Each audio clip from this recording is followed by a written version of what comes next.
আসসালামু আলাইকুম। Hello foodies, this is Shoaib from FoodFreakBD। আজ আমি আপনাদের সামনে নিয়ে হাজির হলাম রমজান স্পেশাল একটি ঐতিহ্যবাহী রেসিপি। আর এটা হচ্ছে কাঁচা ছোলা দিয়ে তৈরি সালাদ, এবং এটি খুবই স্বাস্থ্যকর এবং এটি সিলেটের ঐতিহ্যবাহী একটি রেসিপি। তো আপনারা অবশ্যই এটা ইফতারিতে ট্রাই করবেন। চলুন রেসিপিটি দেখে নিই।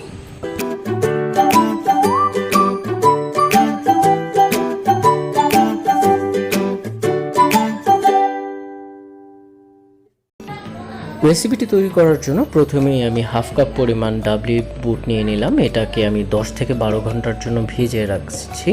আমি এটা আগের দিন রাতে আমি ভিজিয়ে রেখেছি। যত বেশি ভেজা হবে তত বেশি খেতে সুস্বাদু হবে এবং একটু নরম নরম ভাব থাকবে। 10 থেকে 12 ঘন্টা পরে আমি ডাবলি বুট থেকে ছোলাগুলোকে ছাড়িয়ে আলাদা করে নিয়েছি এবং পানি ঝরিয়ে নিয়েছি। এরপর আমি ছোলা বুটের মধ্যে আমি লেবুর রস দিব। আমি এখানে 2 টেবিল চামচ পরিমাণ লেবুর রস দিয়েছি। আপনারা চাইলে বেশি বা কম দিতে পারেন আপনাদের স্বাদ অনুযায়ী।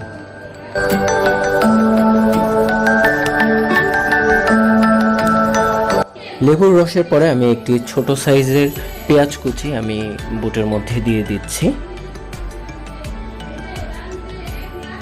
এরপর আমি 2 থেকে 3টি কাঁচা মরিচ কেটে দিয়ে দিচ্ছি এবং 5 গ্রামের মতো ধনিয়া পাতা বা আপনারা আপনাদের স্বাদ মতো দিয়ে দিবেন।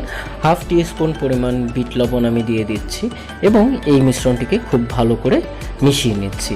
মেশানো হয়ে গেলে আমার এই রেসিপিটি তৈরি হয়ে গেল এবং খাওয়ার জন্য সম্পূর্ণ তৈরি।